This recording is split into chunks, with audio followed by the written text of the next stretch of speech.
اعوذ باللہ السمیع العلیم من الشیطان اللعین الرجیم بسم اللہ الرحمن الرحیم الحمد للہ رب العالمین والصلاة والسلام علی محمد وآلہ الطیبین الطاہرین المعصومین قال امیر المؤمنین علی بن ابی طالب علیہ الصلاۃ والسلام بعث اللہ محمدا شہیدا وبشیرا ونذیرا خیر البریۃ طفلا وانجبها کحلا واطہر المطہرین شیمة وعجود المستمطرین دیمة۔ یہ حدیث امیر المومنین حضرت علی بن ابی طالب علیہ الصلوۃ والسلام سے ہے۔ صلی وآل محمد۔ نہج البلاغہ خطبہ 105 میں اس کے ایک حصے کے اندر یہ امیر المومنین اس طرح سے فرماتے ہیں، اور پیغمبر کی مدح کرتے ہوئے بعد از مدحت خداوندی کے پیغمبر کی مدحت اس طرح سے کرتے ہیں کہ بعث اللہ محمدا شہیدا و بشیرا و نذیرا، کہ خداوند تعالی نے پیغمبر اکرم محمد مصطفیٰ صلی اللہ علیہ وآلہ وسلم کو مبعوث کیا جب رسالت پر، تو ان کو گواہ قرار دیا، یعنی ایسی شخصیت قرار دیا کہ جو اپنی امت کے اوپر گواہ ہے، اور نہ فقط اپنی امت پر گواہ ہے، جس طرح وہ آیت قرآنی ہے کہ ہر امت میں سے ایک گواہ ہے، تو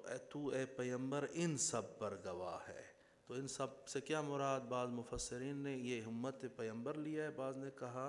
کہ یہ جتنے رسل ہیں ان پر بھی گواہ پیغمبر کی ذات ہے۔ تو اتنی اعلیٰ اور عرفہ ہمارے پیغمبر کا مقام ہے کہ اولین اور آخرین کے جو بھی پیغمبران ہیں ان کی رسالت کے اوپر بھی جو گواہی ہے وہ ہمارے پیغمبر کی گواہی ہے، اور امت کے اوپر بھی جو گواہی ہے اور امت کے اعمال کے اوپر بھی جو گواہ ہے وہ ہمارے پیغمبر کی ذات ہے کہ بعث اللہ محمدا شہیدا، شہیدا یعنی گواہ قرار دیا، ناظر قرار دیا، وبشیرا، جو اچھے کام کرنے والے ہیں ان کو بشارت دینے والے ہیں، ونذیرا، اور جو برے کام کرنے والے ہیں ان کو ڈرانے والا قرار دیا۔ خیر البریۃ طفلا، اب جس خاندان میں پیغمبر آئے تو یہ تو اختیار میں نہیں ہوتا، لیکن خدا تعالیٰ پیغمبروں کو بہترین خانوادوں میں بھیجتا ہے، تو ہمارے پیغمبر کو ان خانوادوں میں سے بھی بہترین خانوادے کے اندر بھیجا کہ اس سے برتر کوئی خانوادہ نہیں تھا۔ تو خیر البریۃ طفلا، یہ موہبت خاص الہی تھی۔ وَأَنْجَبَهَا كَحْلًا، اور پھر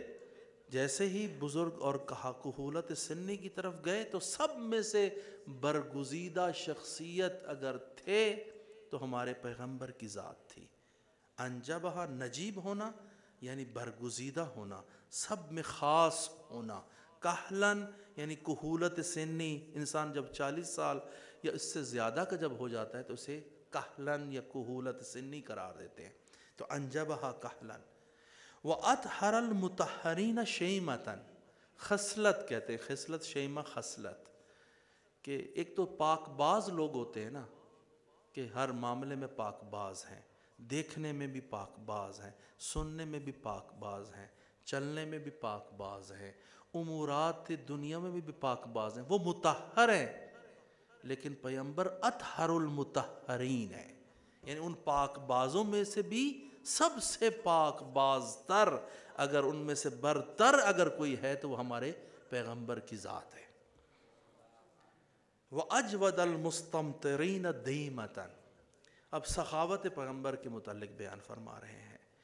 تو سخاوت کو تشبیہ دیتے ہیں بادل کے ساتھ۔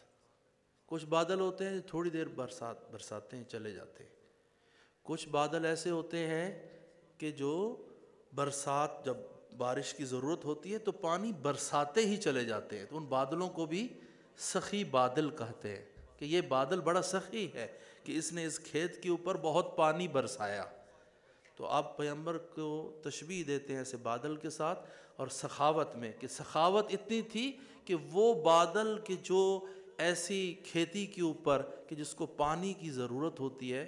تو اس کے اوپر جب وہ پانی برساتا ہے تو کتنی سخاوت مندی کے ساتھ وہ اس کے اوپر پانی برساتا ہے. تو پیغمبر بھی ایسے ہی سخاوت دکھاتے تھے بلکہ اس سے بھی زیادہ سخی تھے. تو یہ ہمارے پیغمبر کی وہ صفات تھیں کہ جو عادی صفات تھی اور جس کا اظہار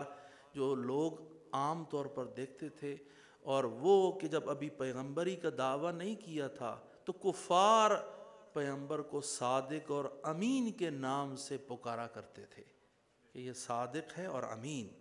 صادق اور امین کا جب نام آتا تھا تو پیغمبر کی ذات اس کے ذہن میں ان کے ذہن میں آتی تھی.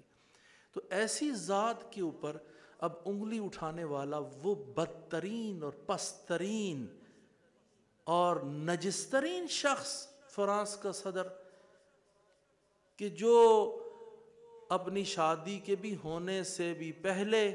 اپنی ماں کی عمر کی جتنی عورت کے ساتھ کتنا ٹائم گزار لینے کے بعد پھر جا کر کسی محکمے میں اس کے ساتھ شادی کرتا ہے، وہ انگلی اٹھائے ہمارے پیغمبر کے ساتھ. تو یہ اس کیڑا مکوڑا شخص، یہ کثیف اور بدترین شخص، یہ اس کی حیثیت ہی نہیں ہے کہ یہ کرے. اور وہ لوگ کہ جو پیغمبر کے خدا نخواستہ یہ اس قسم کی جو حرکات انجام دیتے ہیں، کارٹون بنانے کی کوشش کرتے ہیں، یہ جان بوجھ کے یہ حرکتیں ایسی انجام دیتے ہیں تاکہ فتنہ کو ایجاد کریں، تاکہ مسلمانوں کے درمیان اور مومنین کے درمیان پیغمبر کی ذات کو کم کر دیں، پیغمبر کی حیثیت کو کم کر دیں. اور آپ دیکھ رہے ہیں کہ ہمارے بعض مسلمانوں کے جو سربراہان مملکت ہیں وہ اس وقت میکرون کے ساتھ کھڑے ہوئے ہیں کہ ان کی حمایت کرتے ہیں. اللہ کی لعنت ہو اس قسم کے سربراہوں پر اور اس قسم کے جو اپنے آپ کو نام نہاد مسلمان کہتے ہیں. آج ضرورت ہے کہ ہم اپنے پیغمبر کی حرمت کے لیے قوم بما ہوا قوم آگے بڑھے، اظہار بھی کرے اور ایسے فعل کی جو اس میکرون نے واقعاً درست کہا ہے اس کے متعلق ترکی کے صدر نے کہ واقعاً اس کو کوئی مغزی علاج کی ضرورت ہے. یہ شخص کہ جس کو سامنے جس کو سورج بھی نظر نہ آ رہا ہو، اس کی روشنی نظر نہ آ رہی ہو، تو اس کا علاج دوسرا علاج ہوتا ہے کہ ایسے شخص کو ڈاکٹر کے پاس لے جایا جاتا ہے یا اس کو کوئی دوسرا علاج دوسری قسم کا کرایا جاتا ہے تاکہ اسے کو پتہ چلے کہ جو تناقض گوئی کی طرف چلا گیا ہو تو اس شخص کا علاج دوسرا ہوتا ہے. خداوند متعال تمام مراحل میں اس امت کے اوپر اس نے محبت قرار دی ہے، رحمت کی ہے کہ ہمیشہ مسلمان اور مومنین ہمیشہ آگاہ رہے ہیں پیغمبر کی حرمت کے متعلق. اور اس مورد میں بھی انشاءاللہ اپنے پیغمبر کی حرمت کے انشاءاللہ ہم محافظ بنیں گے اور آگے بڑھ کے اس قسم کے سارے فتنوں کو انشاءاللہ نیست و نابود کریں گے. والسلام علیکم ورحمۃ اللہ وبرکاتہ.